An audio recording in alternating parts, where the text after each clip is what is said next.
Hey everyone, it's Will, Gamer Dad, with another video for you. So we're finally nearing the end of Tales from the East Part 2. So this is Chapter 65. Before we go on, there are actually 3 boss battles in this particular chapter, so be aware and make sure you're ready to go. So again, we start on the 10th floor of the KMS Eastern Headquarters, and we have to split up into 2 parties. So they're going to be the same enemies as the ones that you found on level 64 in terms of the chapters. So make sure you bring the same teams. It will default to the teams you've already chosen. Also, keep in mind that there are secret doors as well as a grill for your cat to travel through to kind of help finish this chapter. So in terms of the secret rooms, the doors actually look the same as chapter 64, kind of that red plain door. And so just press on it. It won't have an exclamation mark. If you're not sure, you can watch this video, or you can watch the chapter 64 video if you need to see any additional examples. Now, like most story videos, I'm just going to stop talking now and let you watch the rest of the video in peace. If you haven't already, make sure you like and subscribe to my channel, I really appreciate it. I also do have a Patreon account for those who want to support me this way. Alright, so here we are at the first boss battle. So remember that Amy's team and Aldo's team do have to fight the battles separately. And they are going to be the identical same bosses, although their weaknesses will be slightly different based on your team. Now in the case of me, I chose Aldo's team first, and in his battle, the bosses are weak to Slash. So having a zombie on this team and activating a half bar AF right off the bat is more than enough to take down the majority of the HP for at least one of them, and that way you only have to concentrate on the second one. So the first one's already dead actually. And I will say that Heavenly Dance with her manifest weapon, Azami is a monster when fighting, and you've seen her in many uses for my videos on win DPS teams. That being said, in my case you can see I used Myris, and we're just going to slash it down to oblivion.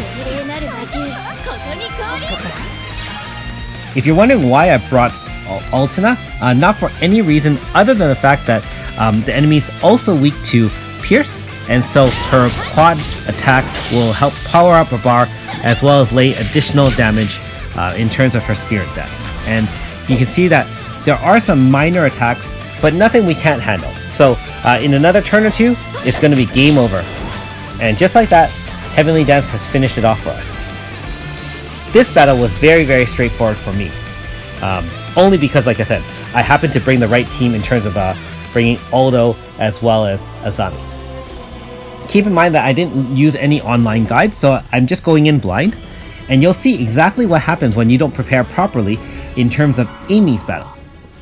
Now for Amy's battle, these bosses are having a different weakness, and they are weakness to blunt as well as to fire. So Amy obviously has triple down, and if you have bulk Faust to boost her non-elemental fist damage by 50%, you're going to do really well. Also, it is weak to fire, so Garyu OG or even AS Garyu will be fine. OG would probably be better because, especially with the manifest, his Inferno can self-heal, and obviously he's got the 2 times attack as well. Note that in this case, this battle is going to be a lot longer because I didn't bring the right team. I do have Serene as well as Amy for DPS, and I also do have Garyu for attack as well. And in this case, I only moved them to back to activate Fire Zone to make life a little bit easier for me. But don't forget that because Aldo is not on this team, we have no access to the AF bar, and so this battle is a little bit tougher than the first one. So in our case, you can see that there's that blue bar and a number next to it. This is very similar to chapter 55 when we fought Suzaku, where if you don't take down the shields in time, something's going to happen. And we'll see if we can take it down in time or if we're going to get killed. You can see that those AoEs do inflict pain status, and so it actually is very troublesome. Now, we do have the best healer in terms of Mario on our team, but, you know, being that everyone's at pretty low life, we're going to be casting Pure Cradle in order to heal and survive. Otherwise, we will use our blunt attacks, and there you go. When the countdown is done, you get hit with a lightning attack that drains all your MP as well as your some of your HP, but actually you regenerate, so you will be able to survive. I know that I did look at the Japan guides afterward, and it says that it just drains it permanently, but you can clearly see that you got regenerated as well. So don't be afraid if it does count down. It actually gives you a chance to, recover some of your MP and your HP. That being said, this boss was very annoying because don't forget that with those bars, it just takes a lot longer to kind of end the battle. And you can also note that it does heal itself for 100,000 HP, and when both of them do that, it's essentially erasing your turn's damage. Now that being said, now that one enemy is down, it's not going to be too much longer before we end the second one. Note that the AoEs do still cause 4-figure damage, and so if you don't keep your life up with Pure Cradle, you're going to be in big trouble. Now with Garyu's Inferno Demise, now that his 5 orbs were stacked, we were able to deal significant damage to the second boss there. Alright, all done. So we meet up again at the top after exploring separate paths. And so all that's left is to confront the head of the KMS Eastern Division and take back what's rightfully ours, which is the Book of Dreams. Of course, Kikyo also has a score to settle with him, being that her father died in the hands of his capture. I don't know, but I think Delamair reminds me of another enemy from another, either a series or an anime or something like that. So let me know in the comments below if you do feel that he's reminiscent of something else that I'm missing. I can't recall and put my finger on it. That being said, there's always one evil person in any boss fight, and we know who it is. He still doesn't like it that we killed his 2 fish from a previous battle. Okay, so apparently he's got control over something called phase space, and we're going to find out what's up. So it looks like we get warped into an alternate dimension, and we're going to be fighting what looks to be almost like a heavenly god.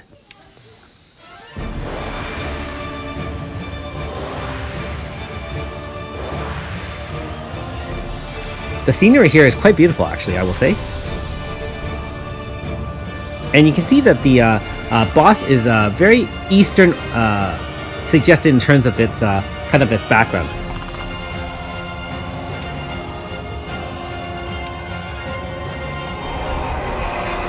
All right. So with this particular boss, I do know that it does have an HP stopper. You'll see that very shortly when I do activate the AF. It also does have ability to summon minions next to it, which you can clearly see. One side is actually weak to one type of attack, which is like blunt, and the other side is weak to slash. So if you want to power your AF bar quickly, just use your targets on the one that's weak so that each landed hit can boost your AF bar more quickly.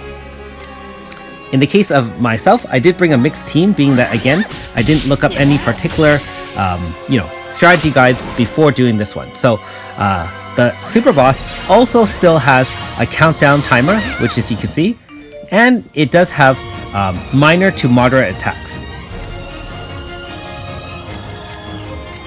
Okay, so you can see I'm going to be setting up for a full AF bar and just landing a couple more hits, making sure you have some defensive moves, and I'm going to use Amy's Valor Chant in order to power and increase the speed of our team as well. I don't have quite a full AF bar, but usually this is enough to take down some of the most difficult enemies.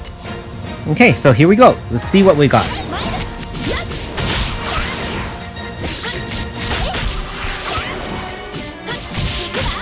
Okay, so the right side enemy is down, the minion, and the left side is going down as well. So I will focus all the attacks that it's weak towards those minions to continue the AF bar. And like I said, you can clearly see that I only made it to the half time, and note that it does kind of heal you as well.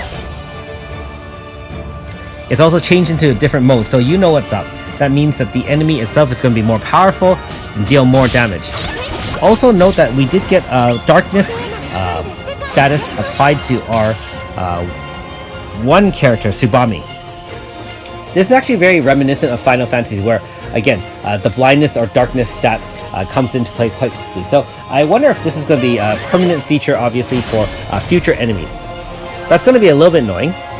Now in this case, in the second phase, you can see that instead of only having 2 minions, it's got 4 minions, and each of them, one side does healing, the other side kind of boosts itself, and the laser now, instead of doing just a few hundred damage, it's going to do about 1,000 damage. That being said, I don't see any particular weaknesses or resistances to the main boss itself. So strategy is still the same. Try to build up a bar based on the weakness of one side versus the other.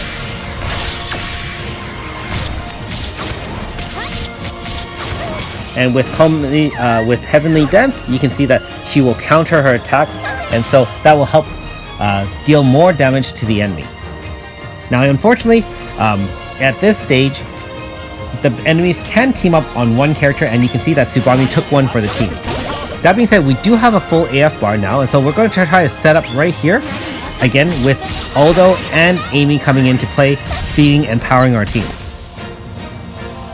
You can also see that the boss knocks back one of our enemies, so we don't even have a full team of 4 to deal damage. But we're still going to activate our AF, being that the countdown is only 1 left on each of the minions as well as the boss. So we're getting close. 1 minion died, the other one still has a little bit of life, and with our AF finisher, the boss itself is very, very close to dying.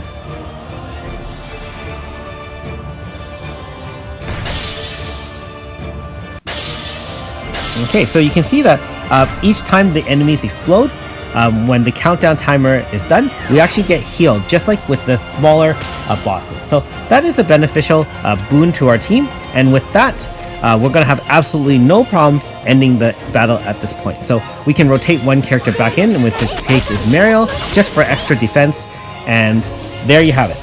All done. Nice.